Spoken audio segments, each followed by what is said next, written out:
నీళ్లు ఏ విధంగా మనకు లభిస్తుంది? మనకు నీరు వచ్చేసి వానల రూపంలో మనకు లభిస్తుంది అనమాట. సో నీళ్ళు వచ్చేసి చెరువులు నిండాయి, తర్వాత వచ్చేసి ఒక నదులు నిండాయి, గుట్టలు నిండాయి, బావులు నిండాయి. వాటి ద్వారా మనము నీటిని ఉపయోగించుకుంటాం అనమాట.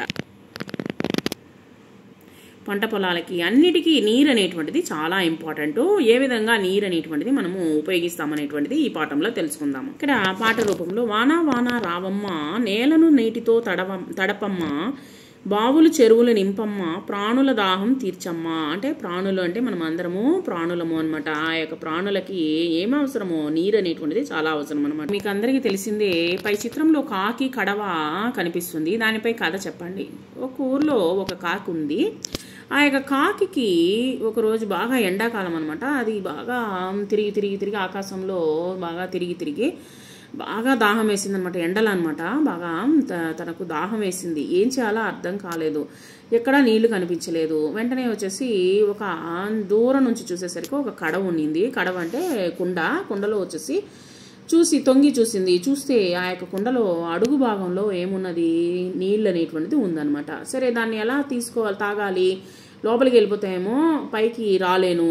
అందువల్ల ఏం చేయాలో అర్థం కాక అక్కడ ఉన్నటువంటి చుట్టుపక్కల ఉన్నటువంటి రాళ్లను ఎత్తి దాంట్లో కడవలో వచ్చేసి ఆ యొక్క ఒక్కొక్క రాయిని దాంట్లో వేసింది. వేసిన వెంటనే కింద రాళ్ళు వేసిన వెంటనే నీళ్ళు వచ్చేసి ఏమవుతాయి? పైకి వస్తుందన్నమాట. ఆ విధంగా పైకి వచ్చిన వెంటనే మనకు వచ్చేసి ఆ యొక్క నీటిని తాగి తన యొక్క దాహాన్ని తీర్చుకొని అక్కడి నుంచి వెళ్ళిపోయింది కాకి అనమాట. కాబట్టి ఈ విధంగా మనము ఆ యొక్క ఉపాయంతో వచ్చేసి ఏ పన్నైనా సాధించవచ్చు. సరే, నీళ్ళు అనేటువంటి ఉపయోగము అన్నిటినీ దాచిపెట్టుకున్నాము. సరే, వేటికి ఉపయోగిస్తాము? దాచిపెట్టుకున్నాము. వాటిని ఎలా ఉపయోగిస్తాము? ఇప్పుడు వచ్చేసి సరైనది కాదా గుర్తించండి. సరైన చిత్రానికి టిక్ పెట్టండి. ఇలాంటి గుర్తులు సరికాని దానికి ఇంటూ పెట్టండి. ఇప్పుడు చూడండి, ఇక్కడ మొదటి చిత్రంలో వచ్చేసి నీళ్లు కొళాయిలో బాగా నీళ్లు నిండిపోయింది.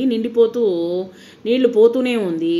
బట్టలు ఉతుకుతూ ఉన్నారనమాట. రెండవ దాంట్లో వచ్చేసి నీటిని ఆపివేసి బట్టలను ఉతుకుతూ ఉన్నారనమాట. కాబట్టి నీటిని బట్టలకు కావలసినటువంటి నీటిని తీసుకొని దాని తర్వాత కొళాయిని కట్టివేయాలి. సో రెండవది అనమాట టిక్ పెట్టుకోవాలి. ఫస్ట్ది తప్పు అనమాట. కాబట్టి నీటిని వేస్ట్ చేయకూడదు, వృధా చేయకూడదు అనేటువంటిది మనం తెలుసుకున్నాము. ఇక్కడ మొదటి దాంట్లో పళ్ళు తోముకుంటూనే నీటిని కొళాయిని తిప్పేశారనమాట.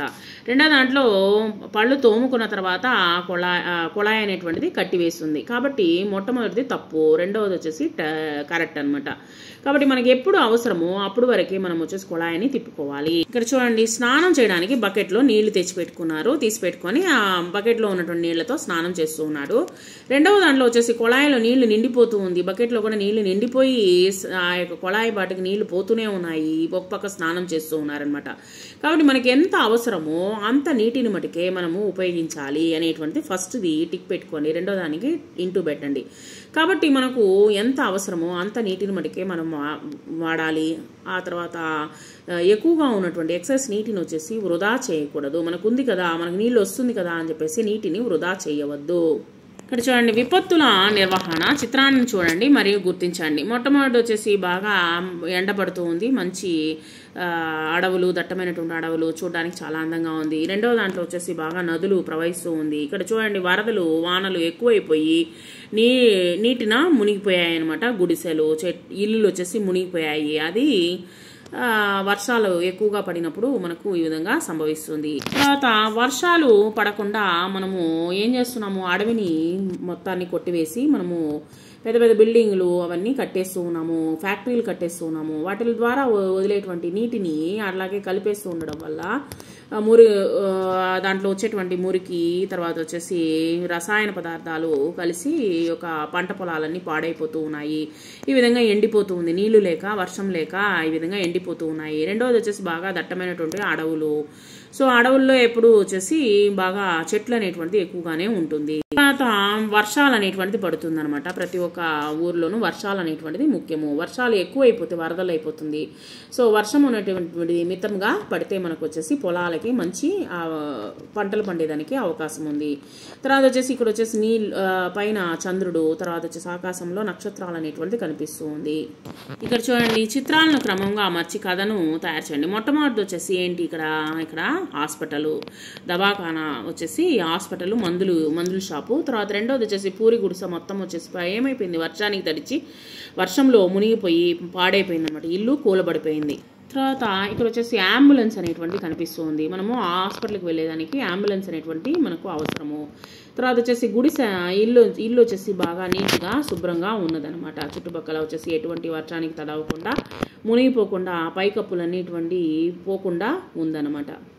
ఇక్కడ చిత్రాల ద్వారా కథను తయారు చేయండి అని ఇచ్చినారు. ఇక్కడ వచ్చేసి వర్షం పడుతూ ఉంది, నది సాఫీగా సాగుతూ ఉంది. రెండవది వచ్చేసి వర్షాలు పడుతూ ఉంది, నది కూడా సాఫీగా సాగుతూ ఉంది.